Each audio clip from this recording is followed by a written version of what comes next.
Class 8-এর history, নীল বিদ্রোহের কারণ ও ফলাফল।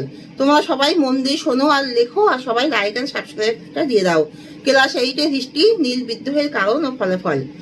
নীল বিদ্রোহের কারণ হলো নীলকর সাহেবরা নীল চাষের উপরে যে অকথ্য অত্যাচার, লুণ্ঠন করতো, শোষণ করতো, তার বিরুদ্ধে 1859 থেকে 60 খ্রিস্টাব্দে নীল চাষিরা সকলে মিলে যে বিদ্রোহ করে, সংঘবদ্ধভাবে বিদ্রোহ করে, তাকেই নীল বিদ্রোহ বলা হয়।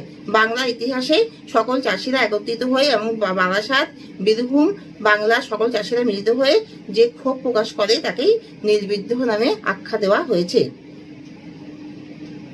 নীলকর সাহেবরা নীল চাষের উপরে অকথ্য অত্যাচার করতো, তাদেরকে নীল চাষে বাধ্য করা হতো, তাদেরকে কিছু অগ্রিম অর্থ অর্থাৎ দাদন দেওয়া হতো।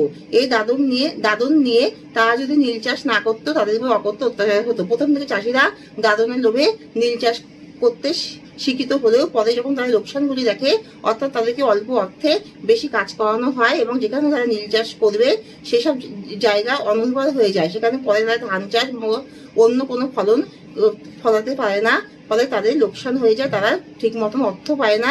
এতে তারা অসন্তুষ্ট প্রকাশ করে, তারা নীল চাষ করতে অশিক্ষিত হলে চাষিরা তাদের উপরে যে অকথ্য অত্যাচার করতো, তাদের ঘরে বাড়ি আগুনে জ্বালিয়ে দেওয়া হতো, তাদের স্ত্রী কন্যা সকলকে অপহরণ করা হতো এবং চাষিদেরকে গুদামে আটকে রাখা হতো, তাদেরকে খাবার দেওয়া হতো না, তাদের শারীরিক ও মানসিক পীড়ন, তাদেরকে মারধর অত্যাচার লুণ্ঠন করতো, তাদের গরু, মুরগি, হাঁস সকল কিছু কেড়ে নেওয়া হতো। এই যে তাদের উপরে অমানসিক যাদেরকে যে মারধর করা হতো, অত্যাচার করা হতো, এর বিরুদ্ধে চাষিরা সকলে মিলে একত্রিত হয়ে যে বিদ্রোহ ঘোষণা করে 1859 থেকে 60 খ্রিস্টাব্দের মধ্যে, তাকে নীল বিদ্রোহ বলা হয় বাংলা ইতিহাসে।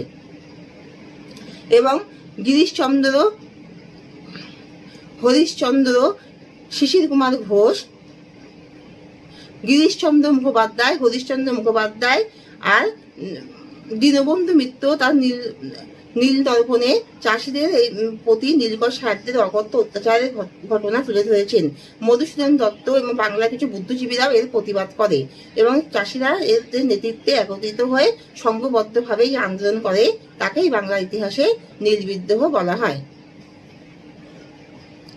নীল বিদ্রোহের কারণ হলো নীলকর সাহেবরা নীল চাষীদের উপরে যে অকথ্য অত্যাচার করতো, তাদেরকে যে দাদন দেওয়া হতো এবং অল্প অর্থে দাদন দিয়ে তাদেরকে একটি চুক্তিপত্রে স্বাক্ষর করানো হতো যে তারা এই নীল চাষ করতে বাধ্য থাকবে। এই অর্থে তার নিরক্ষর চাষিরা সেটা বুঝতে পারতো না, তারা অল্প অর্থে নীল চাষ করার যে অঙ্গীকার পত্রে সই করানো হতো, টিপসই করানো হতো এবং তাদের উপরে নীল চাষ না করলে যে অকথ্য অত্যাচার করতো, তাদের ঘর বাড়ি আগুনে পুড়িয়ে দেওয়া হতো, তাদের স্ত্রী কন্যা সকলকে অপহরণ করা হতো, চাষিদেরকে গুদামে আটকে রেখে তাদের খাবার না দিয়ে তাদের